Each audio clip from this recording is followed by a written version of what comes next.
entendez-vous aren joni ka CNT wiwɗen CNT on o yiiɗo 81 membre ɓe ƴettama kono ko honno ɓen 81 membre ɓe recrutira mi jonna on ɗum ɗo en exclusivité CNRD on o yiiɓe yewti en wondema 700 et quelques dossiers ɓe hendike mo tawata ko e ndir ɗin 700 et quelques dossiers ji ɓe sélectionni ɓe tawɓe ɓen ɗo hande ko 81 e nder on 81 membre ɓe ɗon pour votre information taw ande charte mo tawata on ko on ɗon ɓe waɗi fi gollirgol meɗen on o transition ko charte windanoɗo ado ɓe waɗude ɗi concertation ji ɗi concertation ji waɗuɗi ɗin ka palais ɗon ɗi waɗa tun tout simplement ko ɓe innata kon de la poudre aux yeux ko fi tout simplement yimɓe ɓen yo inno awa yewtama ɗon mais kala ɗin tawɗi hara ko recommandation ji ma mémorandum ji ɗi parti politique ji ni waɗi hay goto congaki hay goto e majji ƴettaka en considération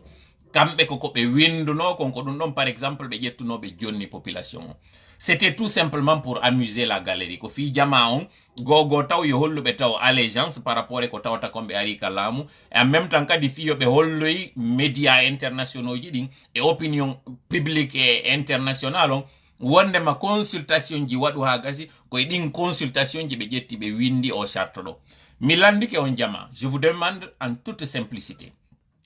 qui de vous connaît qui a rédigé cette constitution? Est-ce que vous avez la réponse à ça? Est-ce que vous connaissez dans quelles conditions cette charte a été rédigée? Savez-vous qui a été, par exemple, à la base de la rédaction de cette charte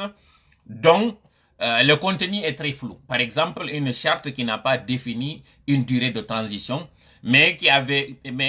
pour laquelle aussi on attribue l'exclusivité de donner cette durée. C'est-à-dire que le CNT, dans cette charte, il est dit que ce sont les partis politiques, c'est le CNRD plutôt, avec la société civile qui doivent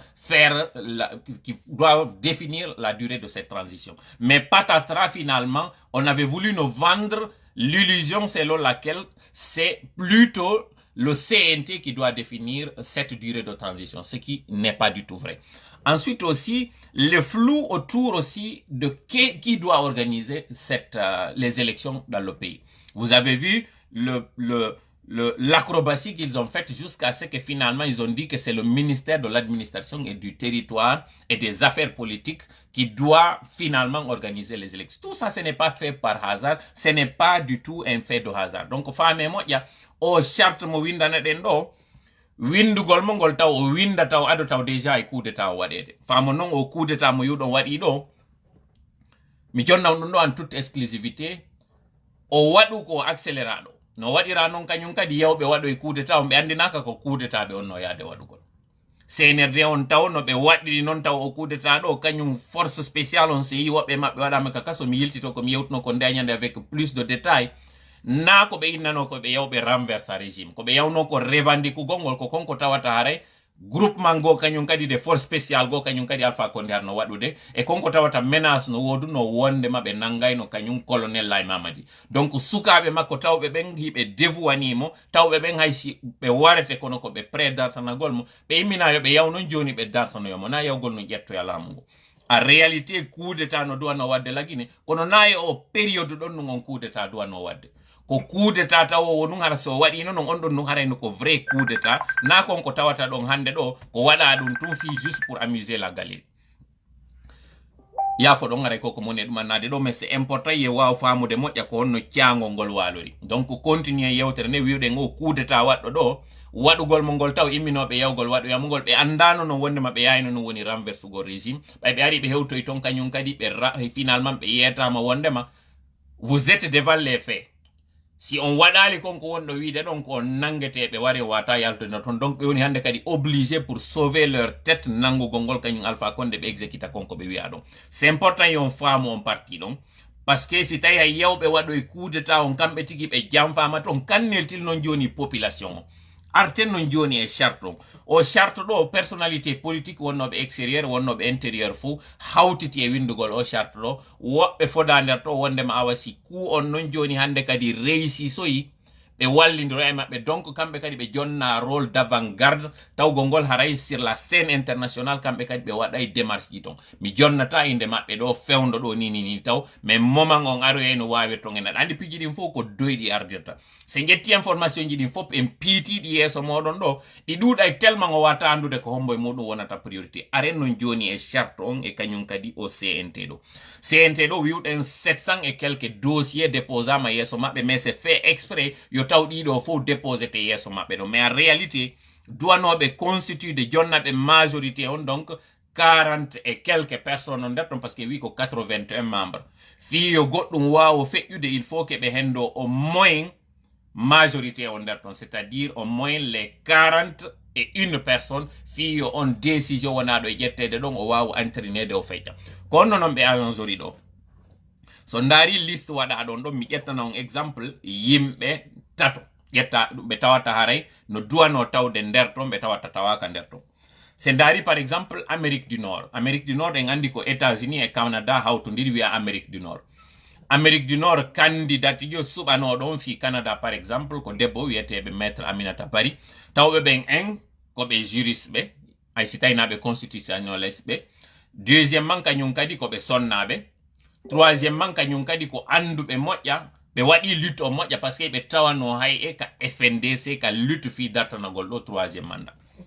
Maître Aminata ƴetta inna joni noon awa côté Canada on ɗo ko kamɓe toɗɗa fi si tawi innama côté par ce que ɗo gandi so ndaari ɓe gandi ko 5 continent woodi. Se ndaari wono terlen diaspora on ino fuɗɗi e ɓen tawɓe ɓen haray ko e nder Afrique ton tigi ɓe woni, Europe, Asie, Amérique et Australie ko ɗiɗo.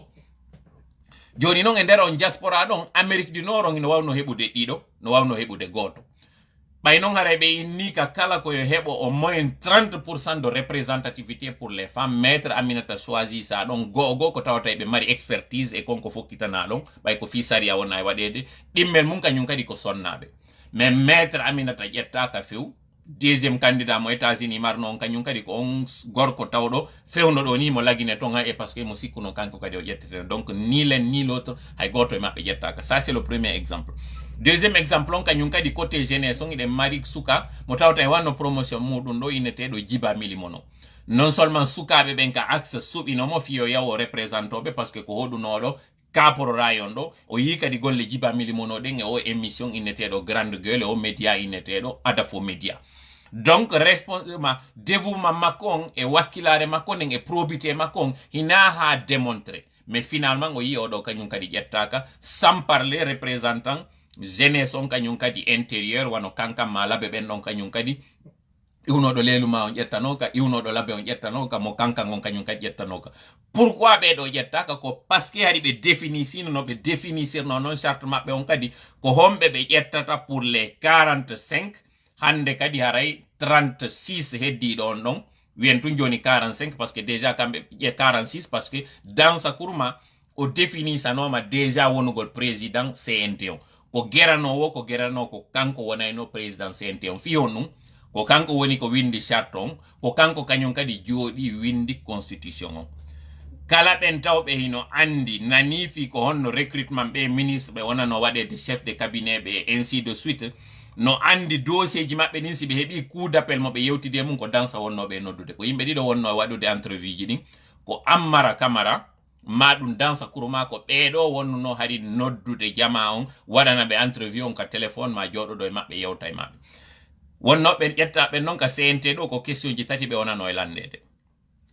Question aranomo ɓe landetene on ko est ce que an omo men hendi dossier muɗum ɗo koye inde maɗa tun arɗa dépose ɗa ka koye inde organisation ma institution mo tawata ko inde makko arɗa. Première question. Sa wi koye inde institution wonɗa immade ara. Deuxième question mo ɓe landotono ma on ka casting,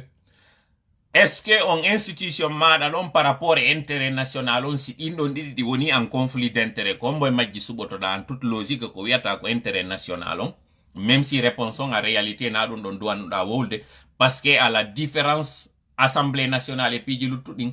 assemblée nationale sa ari e nder muɗum ko a représentant ɓen tawɓe ɓen ko ɓen wonirɗa to inde mum. E piide misal en andi CNT ɗo ko ɗum ɗo woni remplacement assemblée nationale on. Assemblée nationale on sa woni député jo par exemple préfecture wano Mamoun ɗo ni, sa yehi ko intérêt ji préfecture mamun ɗin du waɗa déposude donc on question ɗon a réalité ko question piège ɓe wonnoɓe waɗude andugol à quel point est ce que ɓen tigui no andi ko honɗum woni ɓe naɓude ton ɓen wonɓe wiide ɓen fof ko intérêt national on hande kadi ɓe ƴettata troisiéme question mo ɓe wiyete on ɗon noon hande kadi noon joni si ari hewti troisiéme conflit tawgol ngol entre kañum Laye Mamadi Doumbouya e o konko tawata haray on nation ɗon on haray innama hande kadi joni yoɓe suɓo goɗɗo duwaɗo obéissede kombo ɓe obéissata sa inni ko intérêt national on toujours wonɗa préservude an on haray gibi ɗon a woni disqualifié kala ɓen innuɓe ɗon ko Laye Mamadi hande kadi ɓe obéissanta e muɗum ɓe landoyama noon hande kadi question subsidiaire wiugol fi honɗum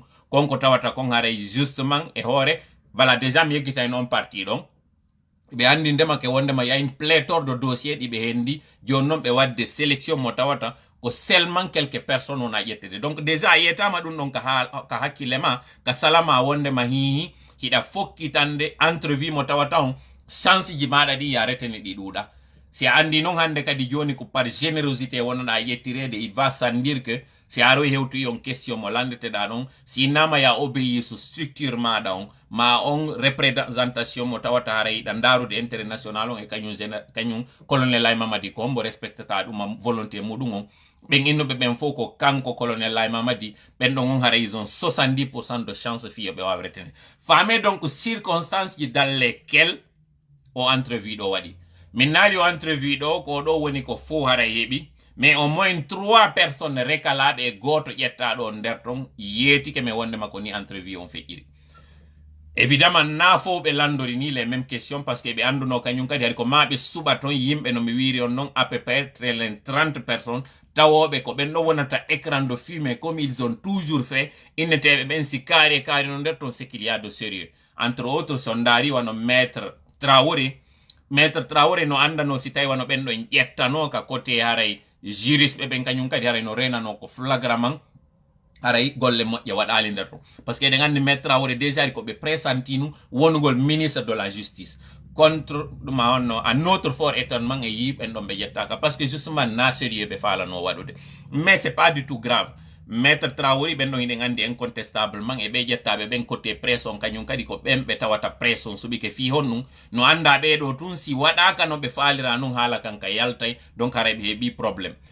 exemple ji ɗin kan no ɗuuɗi ɓen tawɓe ɓen haray ɓe ƴettama tigui en toute objectivité par ce que no andano ɓen ɗon ko ma ɓe tawe malheureusement assemblée nationale on ko majorité on ƴettata ce qui veut dire si ɓe ƴetti hay si ko 35 personnes si kamɓe hiɓe mari nder ton yimɓe maɓɓe tawoɓe ɓen ɗon on validanayɓe kala konko ɓe waɗi ton au nombre de 46 personnes hiɓe andi hande kadi kala ko ɓe wi décision ji feƴƴe joni hare ko ɗum mi faala on waɗuɗo pause are non joni donc on andi ɗo ko kondi ko dans quelle circonstance entrevue ji ɗin waɗa ko honno ɓe sélectionnirɓe ƴetteteɓe ɗo ko honno tawiri kadi dansa kurma hari ko ma o tawe hande mi yewtata ɗo dansa kurma moƴƴa mi waɗano e mo vidéo spécialement mo mi adresse to e makko mi yewtamo kañum kadi mi irtanamo kala ɗin tawɗi ko desuji ɗi ɓe gendi e juuɗe makko donc c'est pas fortuit ko tawi o ƴettama ɗo hari ko manum parce que contribution mo waɗani on par rapport e o transition ɗo hari ko ma o ƴette o waɗe ɗum fi projet mo mari on kañum kadi ko ma o laato